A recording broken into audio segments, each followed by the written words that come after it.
Il a toujours cru que leur amour était fort et leur mariage honnête, mais dans les derniers moments de sa vie, sa femme a confessé ce qu'elle avait caché toute sa vie. Abonnez-vous et dites-nous d'où vous nous regardez. Nous étions en 1955. Dans un monde divisé par la couleur, les États-Unis s'accrochaient encore fermement aux chaînes de la ségrégation raciale. Les lois Jim Crow dictaient où un homme noir pouvait marcher, manger, s'asseoir ou même regarder. Les relations interraciales n'étaient pas seulement mal vues, elles étaient dangereuses. Un homme noir surpris au mauvais endroit avec une femme blanche pouvait être battu, emprisonné, ou pire. Le Sud était particulièrement cruel dans l'application de ces règles tacites, mais le Nord, bien que moins brutal, n'était pas non plus un havre de paix. Oliver Bryant avait appris ces leçons très jeune. Né dans la pauvreté dans une petite ville du Sud, il avait passé sa vie à regarder des hommes comme son père lutter sous le poids d'un système conçu pour les maintenir au plus bas. Son père avait été ouvrier d'usine, sa mère une femme fatiguée qui passait plus de temps à frotter les sols des maisons blanches que dans la sienne. Oliver avait travaillé depuis qu'il savait marcher, réparant des voitures aux côtés de ses oncles, apprenant comment les moteurs respiraient et gémissaient sous le poids du labeur. À 18 ans, il était devenu mécanicien dans un petit garage automobile, l'un des rares emplois où un homme noir pouvait gagner honnêtement sa vie sans servir un patron blanc en face à face. Oliver était grand et mince, sa peau sombre comme de l'acajou poli. Il avait une confiance tranquille qui déconcertait les hommes blancs et intriguait les femmes blanches, une combinaison dangereuse dans le monde où il vivait. Mais Oliver n'avait jamais été assez sot pour s'exposer à de tels dangers. Il avait vu ce qui arrivait aux jeunes noirs qui laissaient leurs yeux s'attarder trop longtemps sur une peau blanche. Jusqu'à Sarah Whitmore. Sarah n'avait jamais connu la pauvreté. Née dans une famille blanche en vue, elle avait passé son enfance en robe de soie et chaussures coûteuses, ses journées structurées par des leçons d'étiquette et des événements sociaux conçus pour faire d'elle l'épouse parfaite du Sud. Son père, Charles Whitmore, était un homme d'influence, un homme d'affaires dont la richesse provenait non seulement d'investissements, mais aussi du pouvoir qu'il détenait sur les autres. Il croyait aux lignées, à la pureté, à la supériorité de ceux qui partageaient sa couleur de peau. Mais Sarah ne s'était jamais sentie à l'aise dans le monde de son père. Elle avait grandi en étouffant sous le poids d'attentes qu'elle ne souhaitait pas combler. Elle était censée être silencieuse, obéissante, réservée.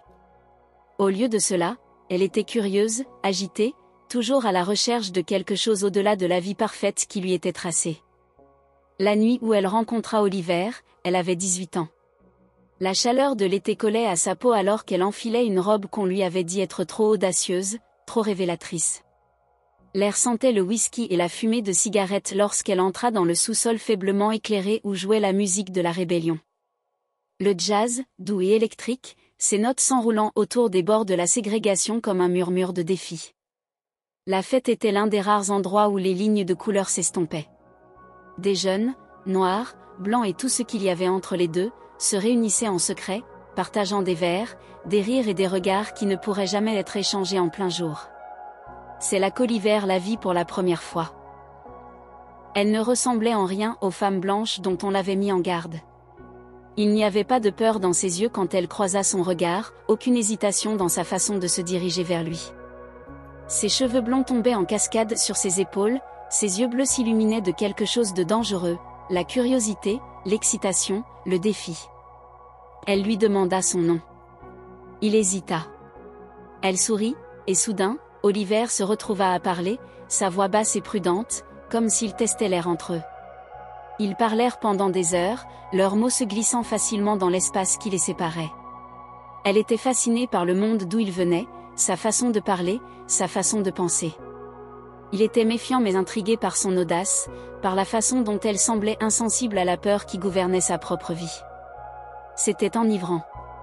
C'était insensé. C'était inévitable. À la fin de la nuit, elle lui dit qu'elle voulait le revoir. Il savait qu'il aurait dû s'en aller, mais il ne le fit pas. La première fois que son père les vit ensemble, ce fut un accident.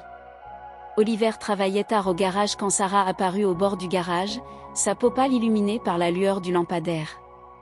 Son cœur se serra alors qu'il regardait autour de lui, son pouls martelant ses oreilles. Elle ne devrait pas être là. Ce n'était pas sûr. Mais avant qu'il ne puisse la faire partir, une voiture noire s'arrêta au bord du trottoir. Charles Whitmore en sortit. Le monde sembla s'arrêter. Oliver vit le moment où la réalisation apparut dans les yeux de l'homme, la façon dont son visage se tordit de rage, la façon dont son corps se tendit avec le genre de fureur que seuls les hommes blancs avaient le privilège d'exprimer. Sarah tenta de parler, mais son père la fit taire d'un regard si froid qu'il aurait pu glacer l'air d'été.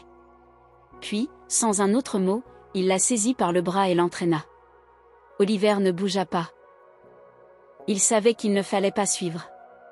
Le lendemain matin, il trouva une note glissée sous la porte du garage, « Reste loin de ma fille ».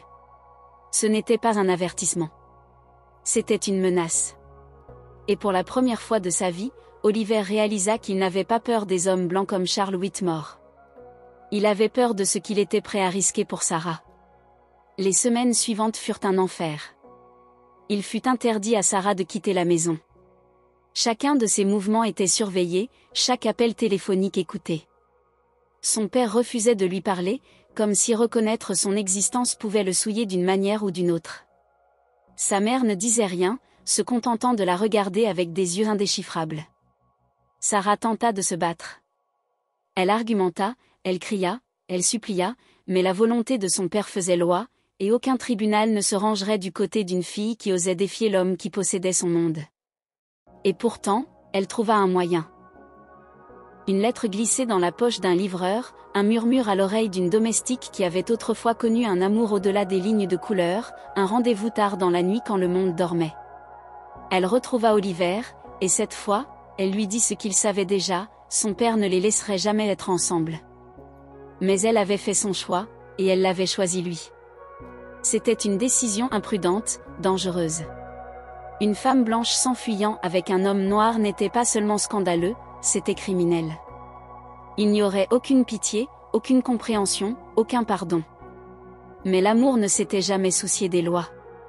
Et ainsi, au cœur de la nuit, avec pour seul bagage les vêtements qu'ils portaient et le feu dans leur cœur, ils s'enfuirent. Ils fuirent les chaînes du pouvoir de son père, le poids d'un monde qui ne les accepterait jamais. Ils coururent vers un avenir sans garantie, sans promesse, sans sécurité, seulement l'espoir qu'ensemble, ils pourraient se tailler une vie à eux. Ils n'avaient aucune idée que le vrai danger ne faisait que commencer. L'air nocturne était lourd du poids de leur décision. Les mains de Sarah tremblaient alors qu'elle serrait la petite valise qu'elle avait préparée en secret, remplie seulement du strict nécessaire, une robe, quelques pièces de monnaie, une photographie de sa mère qu'elle ne savait pas pourquoi elle avait emportée. C'était absurde de voir à quel point elle pouvait emporter peu de sa vie. Tout ce qu'elle avait connu, sa maison, son nom, son statut, elle le laissait derrière elle. Oliver se tenait à la lisière de la ville, attendant dans l'ombre de la gare abandonnée. Il n'avait pas de valise, pas de photographie. Toute sa vie avait toujours été assez légère pour être transportée.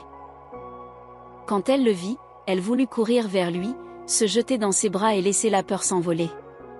Mais elle se contint. Il n'y avait pas de temps pour la douceur, pas de temps pour l'hésitation. Ils n'avaient qu'une seule chance de disparaître. Le train qui les emmènerait vers le nord devait arriver dans l'heure. C'était un train de marchandises à destination d'une ville industrielle de l'Illinois où les couples mixtes étaient rares mais pas illégaux. C'était leur meilleure option. Sarah jeta un dernier regard derrière elle, s'attendant à moitié à voir les hommes de son père foncer sur elle, la ramenant à la vie qu'elle venait d'abandonner. Mais les rues étaient vides, silencieuses. La peur persistait. Oliver lui prit la main, rude, calleuse, ferme. « Tu es sûr ?» Sa voix était calme mais ferme. Sarah ravala la boule dans sa gorge et hocha la tête. Ils montèrent dans le train, se cachant parmi les caisses et les sacs de céréales. Personne ne les vit partir. Personne ne savait où ils allaient. Pour la première fois de sa vie, Sarah était libre. Le voyage fut long et éprouvant.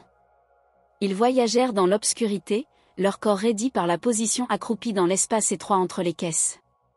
Le bruit des roues du train secouait les os de Sarah, chaque cliquetis lui rappelant qu'il n'y avait pas de retour en arrière possible. Oliver parlait à peine. Il était toujours à l'écoute, toujours à l'affût. Chaque fois que le train s'arrêtait, il se tendait, attendant le bruit de pas qui s'approchaient, que les portes s'ouvrent pour révéler des hommes armés prêts à les séparer. Mais personne ne vint. La deuxième nuit, ils atteignirent l'Illinois. La ville industrielle était loin des rues élégantes de l'enfance de Sarah. L'air était épais de fumée, les rues bordées de bâtiments couverts de suie. Les gens étaient las des longues heures de travail. Mais ici, ils n'étaient qu'un couple parmi d'autres. Personne ne regardait à deux fois une femme blanche aux côtés d'un homme noir. Ce n'était pas de l'acceptation, c'était de l'indifférence. Et l'indifférence suffisait. Ils trouvèrent un logement dans une pension de famille exiguë où les murs étaient fins et l'intimité inexistante. Leur chambre était à peine assez grande pour le lit étroit qu'ils partageaient, mais c'était la leur. Oliver accepta un emploi à l'aciérie locale, travaillant 12 heures par jour dans une chaleur insupportable. Sarah trouva du travail comme couturière, ses doigts couverts d'ampoules après de longues heures de couture. C'était dur, épuisant, et rien de comparable à la vie qu'elle avait connue. Mais elle ne se plaignit jamais, car pour la première fois, elle avait choisi cette vie.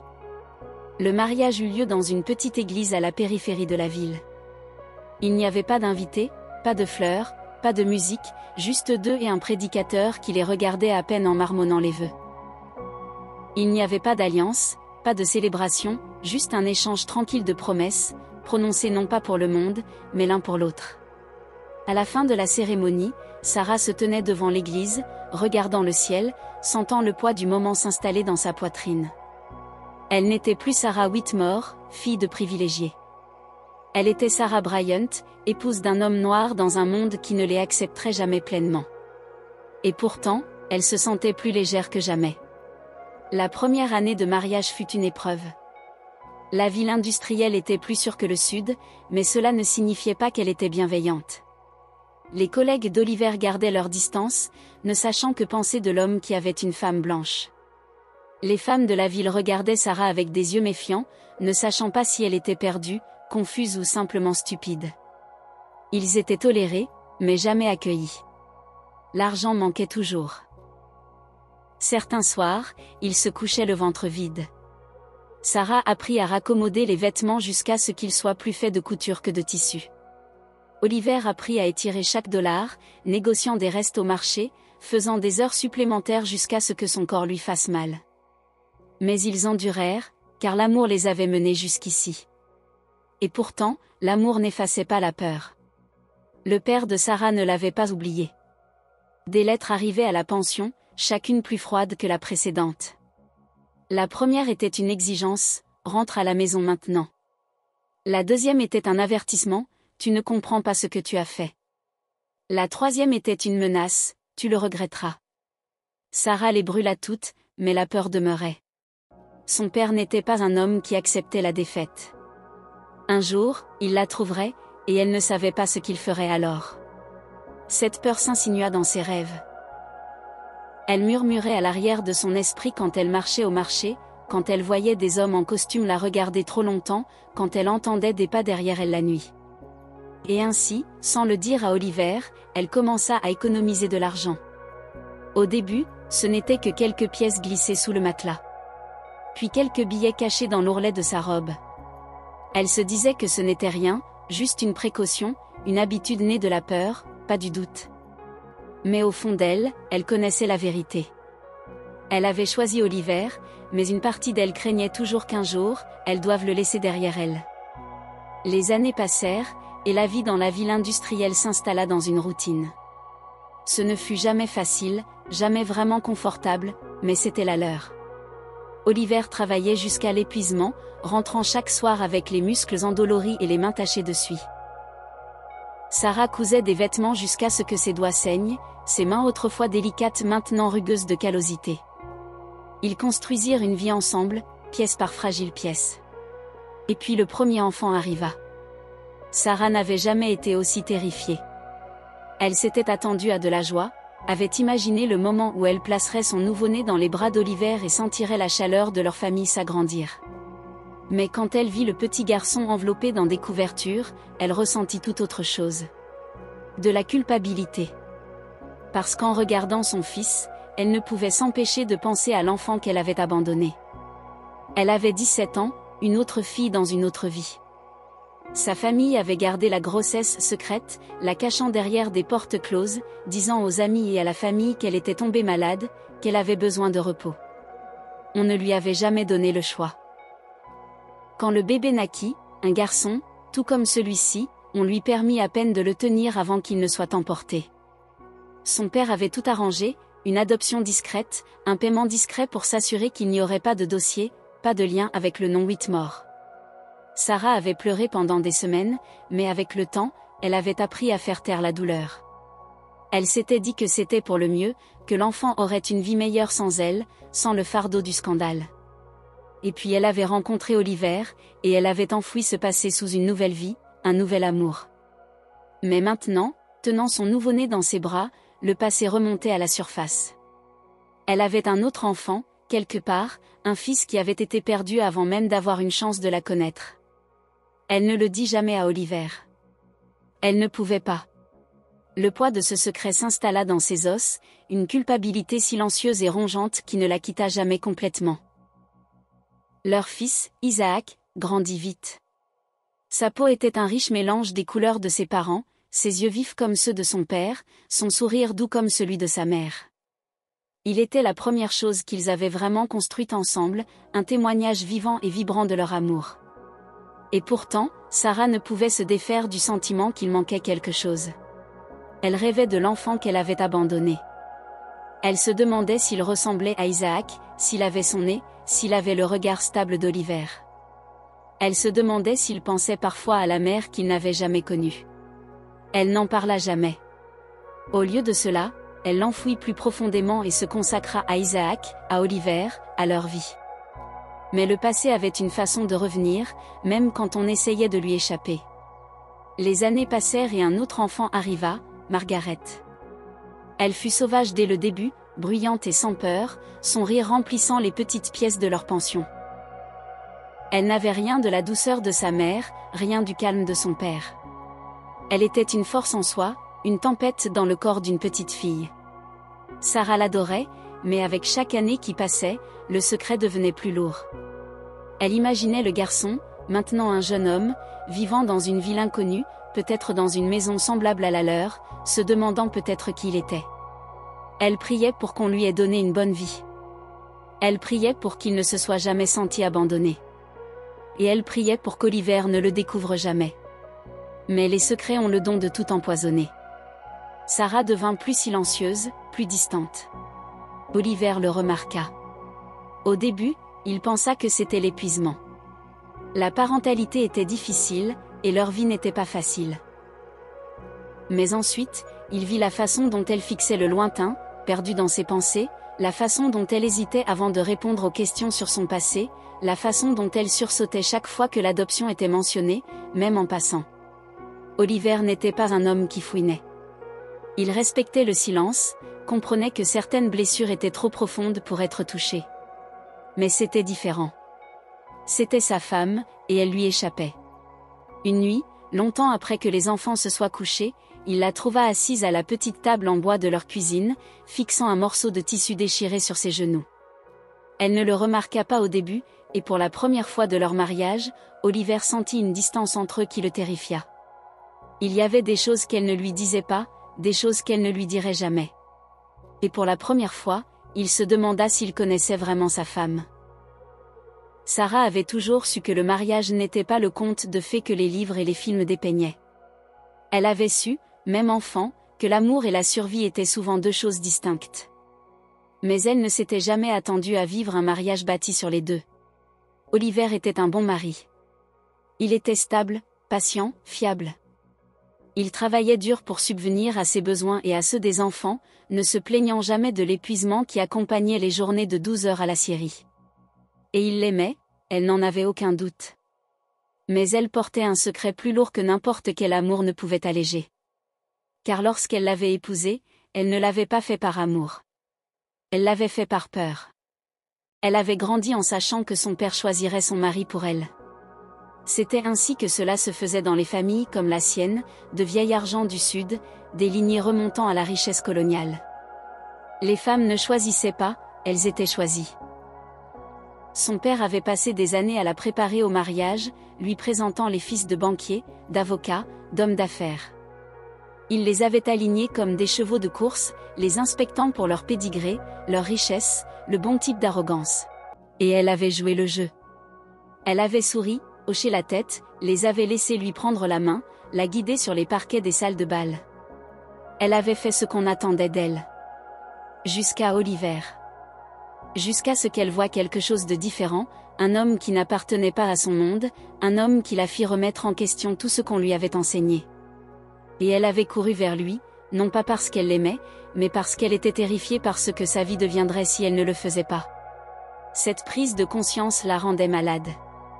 Car maintenant, toutes ces années plus tard, elle l'aimait. Elle aimait la façon dont il l'embrassait sur le front avant de partir au travail chaque matin. Elle aimait la façon dont il berçait leurs enfants pour les endormir la nuit, sa voix basse et profonde comme le grondement de la terre. Elle aimait la façon dont il n'élevait jamais la voix, même quand il était en colère. Elle aimait la façon dont il la faisait se sentir en sécurité. Et pourtant, elle ne lui avait jamais dit la vérité. Que lorsqu'elle l'avait épousé, ce n'avait pas été un choix du cœur. Ça avait été un choix de survie. Elle se disait que cela n'avait pas d'importance, que l'amour était venu avec le temps, que peu importait comment leur histoire avait commencé tant qu'elle les avait menés là. Mais alors vinrent les murmures, non pas d'Oliver, mais du monde qui les entourait. Des femmes au marché qui la regardaient toujours comme si elle avait perdu la tête. Des hommes qui ricanaient quand Oliver les croisait dans la rue. Des enfants qui posaient des questions auxquelles elle ne savait pas comment répondre. Maman, pourquoi certaines personnes regardent papa comme s'il n'était pas à sa place? Maman, pourquoi les autres enfants disent que je suis différent? Maman, pourquoi grand-père ne vient jamais nous voir? Et elle n'avait pas de réponse. Parce que la vérité était laide. La vérité était qu'elle avait passé tant d'années à essayer d'oublier d'où elle venait qu'elle n'avait jamais pris le temps de penser à ce que cela signifiait pour ses enfants de vivre dans l'espace entre deux mondes. Et pire que tout, elle ne l'avait jamais dit à Oliver. Elle ne lui avait jamais dit que dans ses premiers mois, quand les choses étaient les plus difficiles, quand elle était épuisée et effrayée, elle avait pensé à partir. Elle avait regardé l'argent qu'elle avait caché, l'avait compté et recompté dans les heures calmes de la nuit, se demandant si c'était assez pour prendre les enfants et disparaître. Elle n'avait jamais eu l'intention de le faire, mais le fait qu'elle l'ait envisagé la hantait. Oliver n'était pas dupe. Il voyait la façon dont elle évitait certaines questions. Il voyait la façon dont elle hésitait quand il lui posait des questions sur son passé, la façon dont elle devenait silencieuse quand leurs enfants parlaient de race, d'appartenance, des choses qui les distinguaient. Et il se posait des questions, non seulement sur ses secrets, mais sur son amour. L'aimait-elle parce qu'il était son choix, ou parce qu'il avait été sa seule échappatoire? C'était une question qu'il avait peur de poser, car il n'était pas sûr de vouloir connaître la réponse.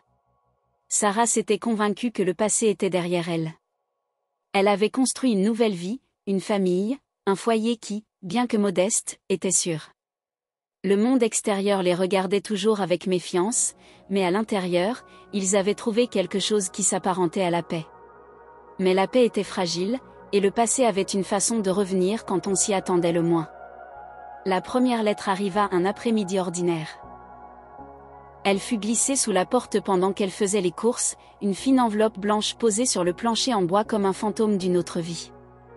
Elle la fixa longuement avant de la ramasser. Il n'y avait pas d'adresse de retour, juste son nom. L'écriture était indubitable, celle de son père. Son estomac se noua alors qu'elle l'ouvrait. Les mots à l'intérieur étaient courts, froids, « Tu ne comprends pas ce que tu as fait ». Elle se sentit mal. Des années s'étaient écoulées depuis qu'elle avait eu de ses nouvelles. Après sa fuite, il avait envoyé des lettres exigeant son retour, puis des lettres la menaçant, puis plus rien. Elle avait pensé que cela signifiait qu'il avait abandonné. Elle s'était trompée. Pendant des semaines, elle attendit une autre lettre, mais aucune n'arriva. Elle essaya de chasser cela de son esprit, mais le poids de cette lettre s'installa dans sa poitrine comme une pierre. Que voulait-il dire? Était-ce juste une autre tentative pour la contrôler, ou était-ce quelque chose de pire? Elle se dit de ne pas s'inquiéter, mais ensuite elle vit l'homme. C'était en début de soirée. Elle avait emmené les enfants au marché, les laissant se poursuivre entre les étals pendant qu'elle négociait des pommes de terre et du lait frais. Et puis elle le vit. Un homme blanc en costume, debout au coin de la rue. Il n'achetait rien. Il ne parlait à personne. Il la regardait. Un frisson la parcourut. Elle se dit qu'elle imaginait des choses, mais le lendemain, elle le revit. Et le jour d'après. Toujours à distance, toujours en train de regarder. Elle ne le dit pas à Oliver. Elle savait ce qu'il dirait, tu vois des choses, tu t'inquiètes pour rien. Ou pire, si c'est ton père, nous devons l'affronter. Mais elle ne voulait pas l'affronter. Elle voulait juste qu'il reste dans le passé, là où il devait être. Et puis la deuxième lettre arriva. Celle-ci était différente. Elle ne venait pas de son père. Elle venait de quelqu'un dont elle ne s'était jamais attendue à avoir des nouvelles. Je sais qui tu es. Son cœur s'arrêta. Elle l'a relu. L'écriture était inconnue. Le message était vague, mais elle savait. Quelqu'un avait découvert son premier enfant, le fils qu'elle avait abandonné toutes ces années auparavant. Un secret qu'elle avait enfoui si profondément qu'il avait été presque oublié. Et maintenant, quelqu'un savait. Elle sentit les murs de son monde commencer à se fissurer. Pendant des jours, elle ne dit rien. Elle dormait à peine. Elle mangeait à peine. Oliver le remarqua. Il lui demanda ce qui n'allait pas. Elle lui dit que ce n'était rien, mais il savait que c'était faux. Et quand il trouva la lettre, froissée et cachée au fond de son tiroir, il put voir le changement dans ses yeux, la prise de conscience qu'il y avait des choses sur elle qu'il n'avait jamais su. Et peut-être, après toutes ces années, il ne connaissait pas du tout sa femme. Sarah avait toujours su que le passé la rattraperait un jour. Elle avait passé des années à se convaincre que la vie qu'elle avait construite était distincte de celle qu'elle avait laissée derrière elle. Que la femme qu'elle avait été, la fille privilégiée de Charles Whitmore, la jeune fille qui avait eu trop peur de se battre pour son premier enfant, la jeune mariée qui avait couru dans les bras d'Oliver non par amour mais par désespoir, avait disparu. Mais la vérité était que cette femme avait toujours été en elle, cachée dans les recoins de son esprit, attendant le moment où elle serait forcée de faire face à tout ce qu'elle avait enfoui. Et maintenant, alors que son corps la trahissait et que le poids du temps pesait sur ses os, elle savait que ce moment était arrivé. La maladie avait commencé lentement. Une toux par-ci, un vertige par-là. Rien qu'elle n'ait pris au sérieux. Mais ensuite, la douleur commença. Une douleur aiguë et implacable dans sa poitrine qui lui coupait le souffle, qui rendait les mouvements les plus simples insupportables. Oliver le remarqua le premier. Il la regarda lutter pour soulever la marmite en fonte de la cuisinière, vit la façon dont elle grimaçait quand elle pensait que personne ne la regardait. Au début, il ne dit rien. Mais une nuit, alors qu'elle s'effondrait sur le sol en pliant le linge, il sut qu'il ne pouvait plus l'ignorer. Le docteur vint le lendemain matin. C'était un homme blanc, d'âge moyen, son visage indéchiffrable alors qu'il pressait ses doigts sur le poignet de Sarah, écoutant le rythme de son pouls. Il lui posa des questions, hocha la tête à ses réponses, fronça les sourcils devant ses silences. Quand il parla, sa voix était calme, trop calme. Elle avait déjà vu ce genre de calme, celui qui adoucit les mauvaises nouvelles, qui prétend à la gentillesse tout en n'offrant aucune solution. Elle était en train de mourir. C'était son cœur, dit-il. Affaibli, défaillant. Rien à faire. Oliver se tenait en silence, les mains serrées sur ses côtés. Sarah ferma les yeux. Elle s'était attendue à de la peur, mais tout ce qu'elle ressentit fut de l'épuisement. Elle avait fui tant de choses pendant tant d'années. Peut-être était-il temps d'arrêter. Oliver refusa de l'accepter. Il passa des jours à chercher un autre médecin, une autre réponse, un autre espoir. Mais la réponse était toujours la même. Son temps était compté. Et elle savait, plus que tout, qu'elle ne pouvait pas quitter ce monde sans dire la vérité. Elle avait passé une vie à garder des secrets. Il était temps de les libérer. Un soir, alors que le soleil plongeait derrière les toits, elle demanda à Oliver de s'asseoir avec elle. Il hésita d'abord.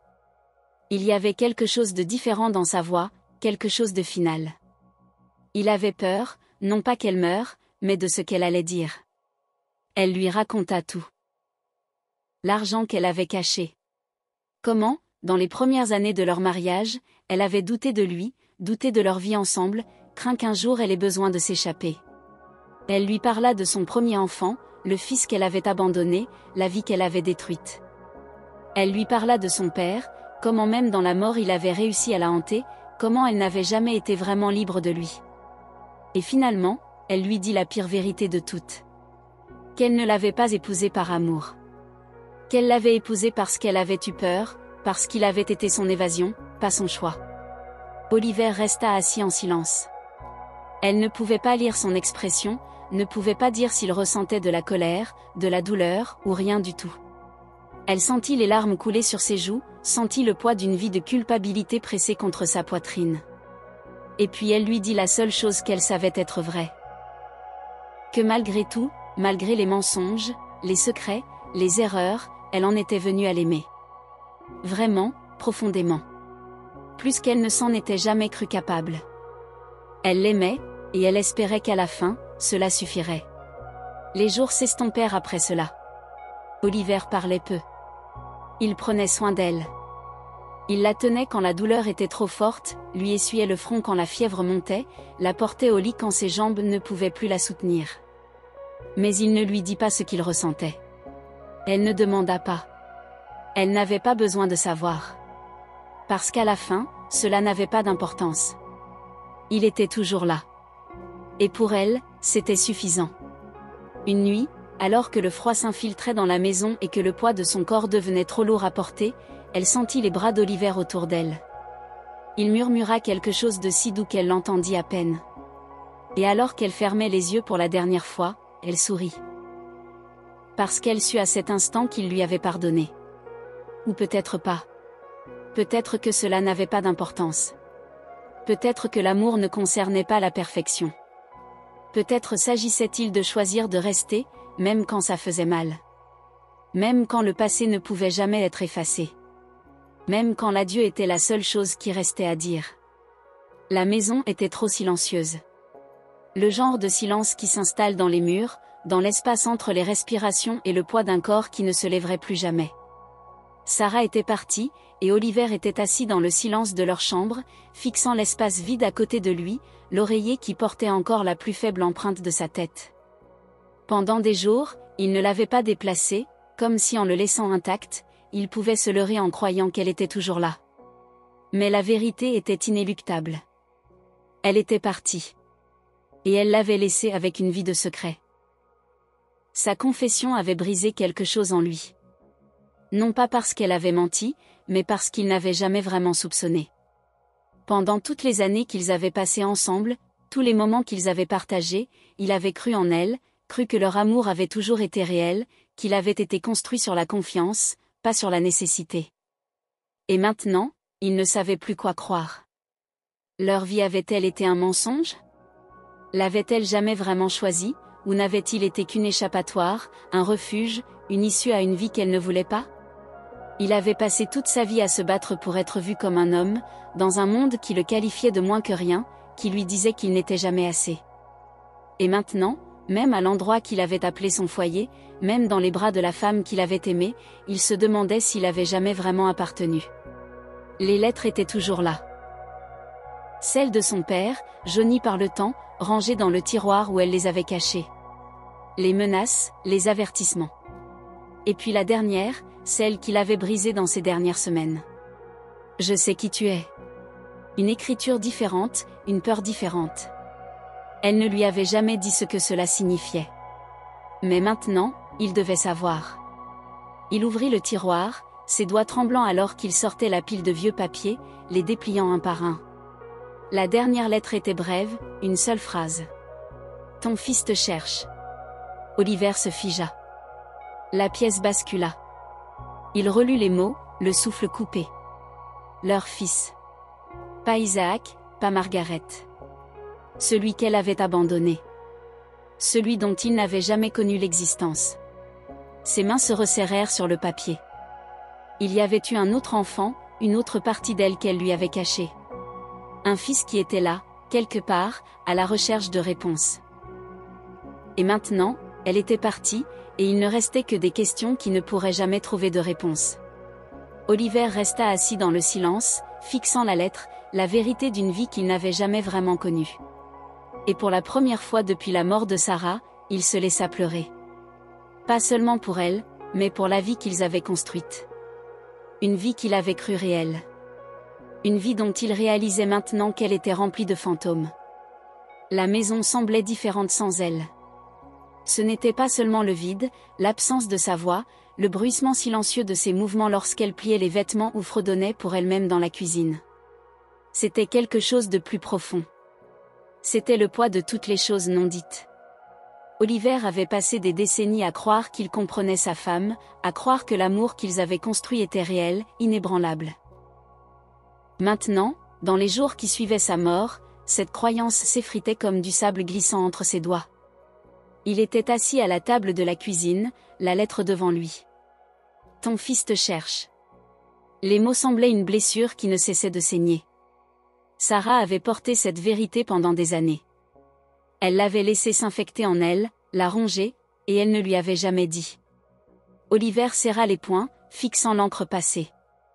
Comment avait-elle pu s'asseoir en face de lui à table chaque soir, sachant qu'elle avait un autre enfant dans le monde? Comment avait-elle pu regarder leurs enfants grandir sans jamais prononcer son nom? Avait-elle prévu d'emporter ce secret dans la tombe? Elle avait tant confessé avant de mourir. L'argent, les doutes, le fait qu'elle ne l'avait pas épousé par amour, du moins pas au début. Mais ça, elle l'avait gardé. Et maintenant, Oliver devait y faire face seul. Isaac et Margaret ne comprenaient pas. Ils étaient en deuil aussi, mais leur douleur était différente. Pour eux, Sarah avait été une mère, stable et constante, le centre de leur monde. Pour Oliver, elle avait été plus. Elle avait été sa partenaire, son foyer, la femme pour laquelle il s'était battu, la femme en qui il avait eu plus confiance qu'en quiconque au monde. Maintenant, il n'était pas sûr de ce qui avait été réel et de ce qui avait été une illusion soigneusement construite. L'amour est-il encore de l'amour s'il a commencé par un mensonge? Il ne le savait pas, et il n'était pas sûr de vouloir le découvrir. Les jours passèrent. Oliver travaillait parce que c'était la seule chose qui avait du sens. La Syrie se moquait du deuil. Elle se moquait que sa femme soit partie, que son monde ait basculé sous ses pieds. Elle exigeait la même chose chaque jour, sa sueur, sa force, son temps. Ça au moins, c'était simple. Mais rien d'autre ne l'était. Pas quand il traversait le marché et sentait le poids des yeux des étrangers sur lui, leurs questions silencieuses suspendues dans l'air. Pas quand il s'allongeait dans son lit la nuit et tendait la main vers elle par habitude, pour ne trouver que des draps froids et vides. Et pas quand il ouvrait le tiroir et voyait la lettre qu'il attendait, le narguant avec une vérité qu'il n'était pas sûr d'être prêt à affronter. Un soir, après que les enfants se soient endormis, il s'assit à la table et déplia de nouveau la lettre. Il n'y avait pas de nom, pas d'adresse. Juste un fait brutal. Un fils, quelque part, à la recherche de réponses. Et Oliver était le seul qui restait pour les lui donner. Il lutta avec cette idée pendant des semaines. À quoi bon chercher ce garçon, cet homme, maintenant? Que devait-il à un étranger qui n'avait jamais fait partie de leur vie? Mais une autre pensée lui vint. Et si ça avait été Isaac? Et si quelqu'un lui avait pris son fils, l'avait effacé, l'avait transformé en secret? Ne voudrait-il pas savoir? Ne le mériterait-il pas? Et donc, un matin, avant que le soleil ne soit complètement levé, Oliver quitta la maison. Il se rendit au bureau de poste, la lettre serrée dans sa main. Et pour la première fois depuis la mort de Sarah, il prit une décision. Il trouverait ce garçon. Il lui donnerait la vérité qui lui avait été volée. Même si ça faisait mal. Même si ça changeait tout. Parce que le passé avait déjà trop pris. Et Oliver n'allait pas le laisser prendre quoi que ce soit de plus. Si vous avez aimé cette histoire, n'oubliez pas de vous abonner pour en voir plus. Partagez cette vidéo avec vos amis et faites-nous part de vos réflexions dans les commentaires. Et si vous cherchez d'autres histoires captivantes, consultez nos autres vidéos. À la prochaine!